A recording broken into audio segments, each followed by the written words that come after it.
Reverend Dr. Raymont Anderson is an ordained Centers for Spiritual Living minister serving the Center for Spiritual Living Greater Baltimore community as our spiritual director. His mission is to live, move, and be an active member of society who serves to educate, elucidate, and emancipate people and communities to awaken and empower themselves. ACTIVE is an acronym that stands for authentic, compassionate, transparent, inspired, vibrant, and empowered. I give you Reverend Dr. Ray.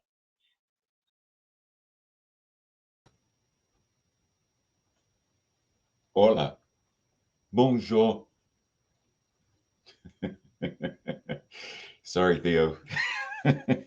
Okay, so, y'all ready to close out March with this idea of, or having embodied rather, this idea of play and joy and happiness and all of the stuff that you've heard this morning, whether it was song or prayer? Like, are you ready to really anchor and ground in this idea of what it means to be so happy together? Because all month, as it says, we've been talking about how important it is to live a life of play and of rest so that we are healthy, both inside and out. However, there's another dimension, right? So what I want to really focus on is this idea of play, because play is what helps us to build relationships that are filled with joy and meaning. Take that in for a second, because there are many of us, we know this, there are many of us who will not give ourselves permission to play. Now, we might, play the slots. We might play, roulette at the casino. We might play,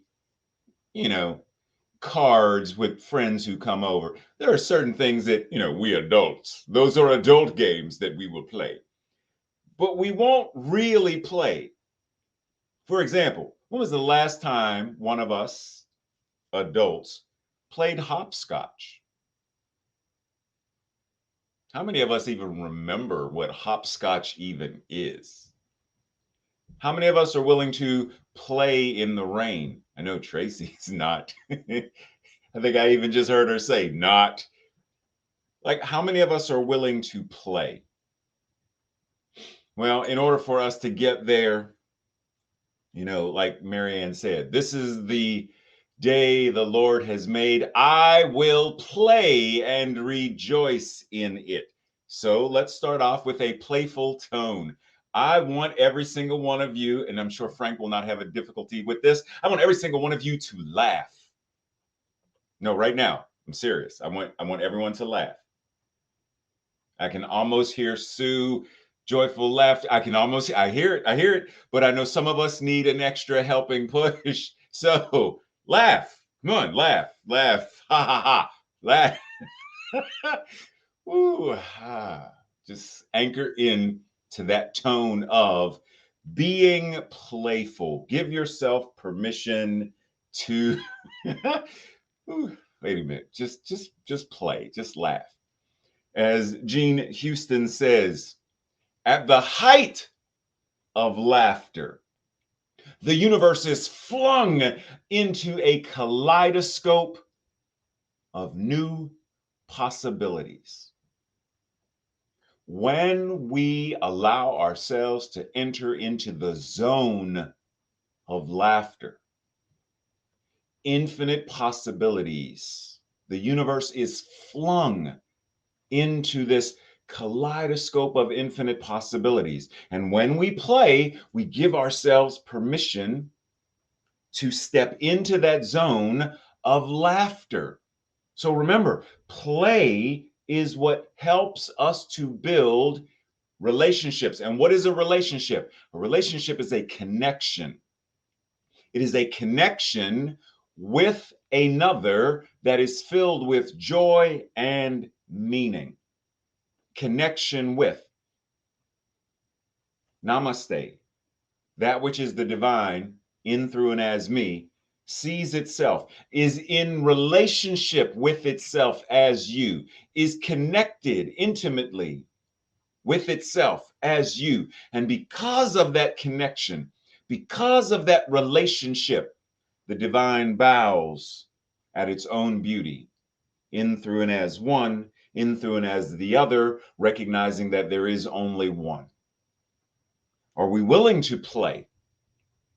Now, let's keep in mind that in terms of definitions, and this is specifically the one I selected, play is to engage in, verb, occupy, to take hold of, to act, to perform. So what are we getting from this? That play is not a sitting down and simply twiddling your thumbs activity.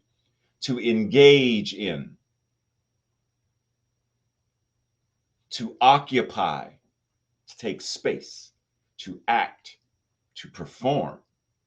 So are you willing to, in relationships, to engage in the connection, to engage in the relationship, to let love and joy occupy your conversations with those you are in relationship with? Are you willing to act upon this joy that you feel, to act with a playful spirit? Are you ready to perform as one who knows this truth? Breathe. Ernest Holmes invites us by saying, if we feel then that we are simply onlookers and not participants in the game of life, we should rediscover the youthful spirit, the youthful spirit of that childlike joy. Keep in mind, the segue, keep in mind that Yeshua said, bring unto me the children. If you want to be, into the kingdom, you must be born again, be as a child. Okay, so youthful spirit and childlike joy, which gives us energy, happiness, security. Remember, Sky sang a song, and in there he said, there's nothing to fear. So being secure and faith, like we had when we were children. We had faith. We believed in Santa Claus and the Tooth Fairy. We believed in the pot of gold at the end of the rainbow. We believed in all kinds of stuff. And we believed so much that I can make Tracy a pancake or a waffle out of mud and pretend that I'm making it and pretend that I'm eating it. To which Tracy says, no, it's mud. But we play, we pretend, we make believe. And in the make believing, we make real. But Holmes is asking us, are we simply onlookers, bystanders, or are we participants? So a bystander, an onlooker, a spectator, someone who watches versus someone who is a player, a participant, a contributor to whatever this relationship, whatever this activity is. Someone who is active, engaged in it, and an actor, right? To act, verb, versus just to look, to watch, to be nosy, to be nebby, to I don't get involved. I just spectate. Versus, once again, the one who is choosing to do the work, the artist. Keep in mind that in the Toltec tradition, the Toltec warrior, it's a synonym. It means in the language, Toltec means artist. You are an artist of your life. You are the performer. You are the one who is playing, right? You are engaged in this thing called life. So no matter what you are doing, in the same way that if we look at any of these people, the young man playing chess, the family playing Scrabble. And no, you did not beat me in Scrabble, Tracy. I let you win. So, right, no matter what it is you are playing, all of these are players playing tennis, playing soccer or football, depending on where you are, playing baseball, playing tic-tac-toe. They are actively engaged in playing. Ernest Holmes also says, the present moment can never provide us with more joy than we are able to embody. So, how much joy can you embody? Maybe it's not how much can you, because the can you is vast. How much joy are you willing to embody? Right? So the other day was my birthday, and the 25th was my birthday, and in the past there would have been only so much joy that I would allow myself to feel. You know, in the pre-Facebook days era, you know, people say happy birthday, they give a card, and I'm like, oh, do I deserve this? They give me money. Oh, do I deserve this? And then I would limit the amount of joy, the amount of happiness. I would limit the amount of gifts that people could give me. Like literally, I would tell people no. Because at that moment, I could embody it and receive it, but I wasn't willing to. Now, ooh, there's no limit. The sky is the limit, and the sky doesn't end. It goes on and on and on. Question is, how willing are you to embody joy and love and laughter? How embodied are you in the art of playing your song, your opus? You know, each of these masters of their craft put their heart and soul into what they are playing. And because they put their heart and soul into what they are playing, what does it do? What does it do? What does it do? It moves the audience. It moves the audience. They're spectators. The audience are onlookers, but it moves them in seeing this art. It moves them so much that they are no longer simply there watching and listening. They are pulled into the very activity that the artist pulls them into. The art pulls the audience in and makes them a part of what the art is. So Tracy mentioned Lauren Ridloff, right? And even Dana said in message that, oh, she's an amazing actress, right? She's an amazing performer. But why? Because her performance, her artistry, her mastery is such that she pulls us into whatever it is she is doing. She pulls us into the land of the Eternals. When we see Makari, we believe Makari. We don't see Lauren, we see Makari. When we watch her on The Walking Dead, we don't see Lauren, we see Connie. She pulls us into the art. So the question is, the art that each one of us is doing on a daily basis, do we pull others in to such a degree that they then see their own artistry when they go into the world? The person who is always glad,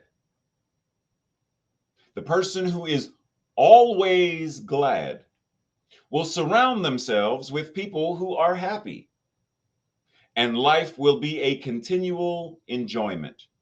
The person who is glad, the person who is willing to play, the person who is an artist will surround themselves with people who are like-minded, and life will be a continual enjoyment. Right? We pull our tribe together. We pull people around us who nurture us and support us and believe in us because we nurture, support, and believe in them. And then life is a continual enjoyment. So when we think about this idea of play, have you ever played a game with someone? Once again, let's go to the adult games. You're playing poker, and Tracy always cheats, like always cheats, always cheats. Tracy always cheats. Quit messing with me, right? Why do I choose to continue to play? If she cheats and I don't like the cheating, why am I inviting her over every weekend to play a game that she cheats at? Does it make sense? But what did you say? But do we, leave me alone. I'm in service. I'm delivering the message. Do, but do we surround ourselves with people, and it might be family? Do we surround ourselves with people who do their best to diminish our ability to enjoy life, diminish our ability to play fully, our ability to simply be present to the magnificence of our own divine nature? Do we have those kind of people around us? If so, why? Why choose? And that's a personal thing, but why choose to be connected in that way, to invest in that way, with someone who pulls you down, for someone who limits your ability to enjoy your own life? Now, I'm not saying don't be in relationship with them. For example, my mother and I at one time used to have a very contentious relationship. She pushed my buttons, would annoy me beyond annoyment. And then I learned I'm in control of how I feel. And when I shifted how I felt, I was able to remain in relationship, but it was on my terms. Does that mean she was never able to push another button? No, not quite. But instead of having 50 buttons that she could push that would send me into whatever, I reduced it to 10. I was able to still remain in relationship. I was still able to play. I was still able to have fun. Tracy and I would visit mom before she died, and we would have all kinds of fun. We would laugh together. We would laugh at her laughing at us, or her laughing at somebody else, talking about somebody had gluten or whatever, because in her mind, that was something else. But we found a way to still remain in continual enjoyment, even in the midst of her experiencing dementia. We were still able to find ways. And the great thing in that was, in our ability to do this, there would be very lucid moments that she would crack open and be mom again. No more hallucinations, no more, forgetting that she was present with us. So even when we are able to do this, to be glad, I will rejoice and be glad in this moment, in this day, then we notice there's all kinds of healing possibilities, because the etymology of glad means to be bright, to shine, to gleam, to be joyous, to be pleasant, to be gracious. And gracious means to be filled with God's grace. To be filled with God's grace, the very graciousness of spirit. To be courteous, to be kind, to be friendly. So the person who is always bright and shining, the person who is always kind and friendly, the person who is always filled with God's graciousness, will surround themselves with people who are happy. And life will be a continual enjoyment, because the energy and the vibration of this must continue. In the same way that people who do cosplay, they gather together with others who do cosplay, and they're glad, they are joyous in this ability to come together and embody their chosen superhero or villain or Jedi or whatever it is. They embody and are glad in it. They rejoice and are glad in it, and together come together of like-mindedness. and it's called cosplay. These are grown folks who are willing to dress up, to put on the atmosphere of the character, the characterization, the joy. It's embodied joy. Well, what are we choosing to do? What are we choosing to embody? As A. A. Milne says, the author of Winnie the Pooh, we didn't realize we were making memories. We just knew we were having fun. We just knew we were having fun. On any given day, how much fun are you willing to have as you engage in life, as you play? Now, one of the funny things is there are a lot of sports where play, you play basketball, but you don't play skating. You don't play swimming. It's a verb in and of itself. You run. It's a verb. You fence. It's a verb. You ski. It's a verb. So what verb are we choosing to embody?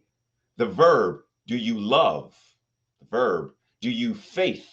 Are you faithing it? Are you trusting? Are you treating? Are you godding? Are you universing? Are you using the very verb of creation to show up as that thing? The thing itself. Charles Schaeffer says, we are never more fully alive, more completely ourselves, or more deeply engrossed in anything than we are when we are playing. When we are playing, we are fully alive, fully and more completely ourselves, fully and completely engrossed in. So are you playing? Are you playing in the sandbox of love? Are you playing on the monkey bars of divinity? Are you playing on the slide of spirit? Are you playing so that you may be more fully alive? Are you playing because, as we said, play is that thing that makes our relationships, makes our connections authentic and empowered, because we recognize that we are stronger together. We are not in this alone. A beloved community, as Reverend Dr. Martin Luther King Jr. spoke about, together, one for all and all for one. Why is the parable talk about the one sheep that left, or the prodigal son? And it's the welcoming back. It's the going and finding the one lost sheep to bring it back into the fold. Because we are community, we are family, we are connected. It is always and only God acting upon itself. And so when we play, one thing we are strongly invited to shift in terms of consciousness is this idea of competition. I won, well, I lost. Okay, so what does that mean? I won and I lost. It means I am better than you. Yes, you are better than me. So if we're going to really, really play, then there's an element of competition that we must also eliminate in order to dive deep into the consciousness of. Because when we are competing from this, as these two men are, then there is the action of seeking or endeavoring to get something so the other person doesn't. It's agreeing that there is not enough. It's agreeing that there is scarcity and that there can only be one winner. But what if we compete? What if we play, and simply in the act of playing, everybody is able to, quote unquote, win simply because you played the game? Simply because you engaged in the game. You don't have to get the gold medal to have won. You played. You did your best. Did you enjoy it? Did you enjoy it? Did you enjoy? Were you in joy while you were engaged in the game? Because, see, we can seek to endeavor, seek to gain the same. I'm seeking joy. I'm seeking the pleasure that comes from playing. And I agree in this. We agree in this to come together in unity, to play the game in love, to cooperate, to play the game of communication and collaboration, because there is enough winning, quote unquote, winning for all. Simply showing up for life is winning. Showing up for your own joy is winning. The gold medal doesn't make you a winner. Showing up fully makes you a winner. Showing up to your God self makes you a winner. Showing up and engaging in life makes you a winner. Because God can't lose. God doesn't lose. And what it is, each and every one of us is. So together, everyone achieves more. Each and every one of us has pieces to the divine puzzle of life.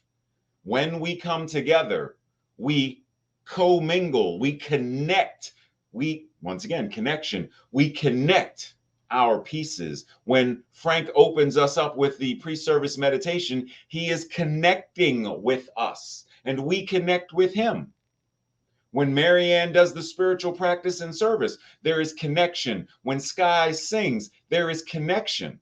Sky isn't off by himself, sitting in a closet, singing to himself, saying, I'm playing for CSL Greater Baltimore today, but I'm sitting in my closet all alone. That's not connection. And stop laughing at me, Sky. Like, that's not connection. Being present and showing up and saying, I know that there are people watching and I am singing this song to them and for them, for this purpose of. It's connection. It's bringing gratitude and togetherness and laughter and joy and all this stuff. These are things that we all have. And when we bring them together, we recognize that we are the very pieces that bring together and create a world that works for all. We are the ones who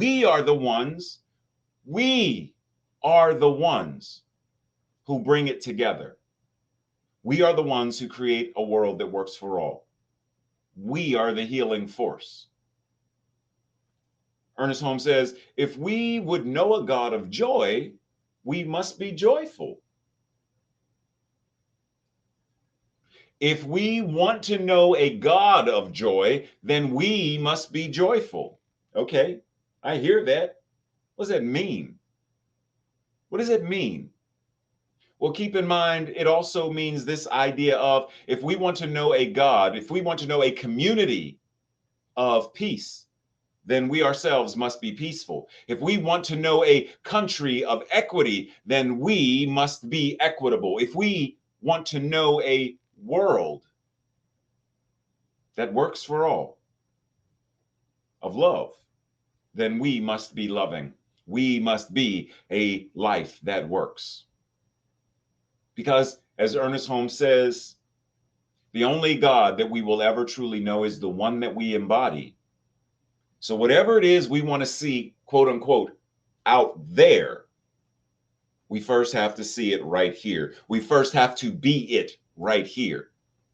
Not just, oh, look at Sue. Sue's laughing. I don't laugh. I'm too serious to laugh. But I'm watching her laugh. And I want there to be more laughter in the world, but I'm not willing to embody it. I'm not willing to laugh. Because when I laugh, I look silly. I snort like Raymont. Tears come out of my eyes and bubbles of snot come out of my nose. Do you not see how large this nose is? You don't want to see bubbles, right? So I refuse to laugh, even though I just did. If we want there to be a world that works for all with equity and justice and love and shelter, then we are invited to do the work. Reverend Ray says, if we paused for a moment and thought about all of the moving parts that have come together just so we can make a phone call, our minds would be in sheer amazement. I mean, pause for a moment, literally pause right now and think about all of the moving parts that go into being able to make a phone call. How many people created the phone? How many factories produce phones? How many towers? How many signals? How many parts had to come together, including the store you bought it from, including the driving to or the walking to the store? How much literally had to go into or has to go into even the act of me picking up the phone? What are all of the moving parts that start from the thought, make a phone call? I need to call Theo and apologize for talking so fast. How many pieces go into the thought, move the muscles, stretch the elbow, open the hand, reach for the phone, close the hand, pick the phone up, pull it over, adjust it, number. What is Theo's number? 1-800, you're talking too fast. And then make the phone call. All of the moving parts. When we really think about that, how are we not amazed? Now, bring that same amazement to the recognition that this coming together is precisely how the universe, how God is moving, living, and expressing in, through, and as you, and all that you do, always and in all ways. Really think about all of the sheer amazement that comes with recognizing all that makes you you and makes you able to do what you do and be what you are. Breathe. This week's invitation is have a conversation with 3 people about what Shakespeare wrote in the play, As You Like It. He says all the world is a stage and all of the people are merely players. And I want us to think about, okay, I'm a player in the stage of life. How often do you play? When do you play? What are you playing? Why are you playing? What is your role in this playing? How effective are you at this playing?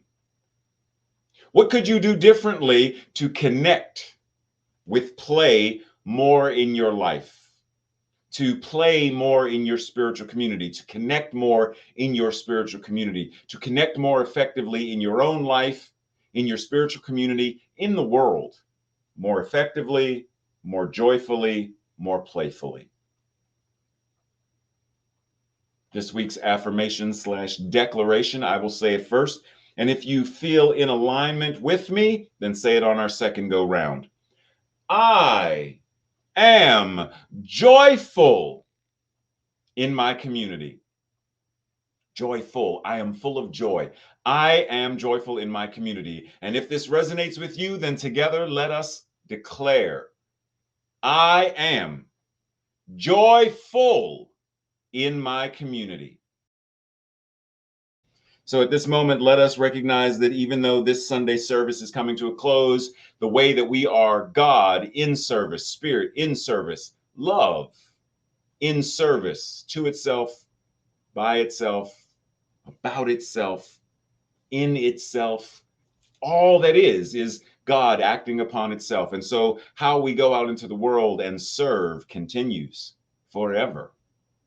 And so right here and right now, we anchor and ground to everything that was said, everything that was sung, everything that was prayed, everything that was meditated, all aspects of this, all aspects of this, all aspects of this truth. We embody, we embrace, and we act accordingly. Having treated through our meditation, having treated through our prayers, having treated through the songs, having treated through the hosting, having treated through the sign language, having treated through the message, having treated through the tithes and donations, having treated in all of the ways that we show up, it is now time to move our feet to be an active presence of love in the world by letting love lead the way. The law says yes. Love leads the way. The law says yes. And because it says yes, we already know it's done. We already know it's good. It's already God. It's already here and now. And so we allow it to be exactly that, answered prayer. And together we say, and so it is. Much love and appreciation, everybody. See you in Zoom.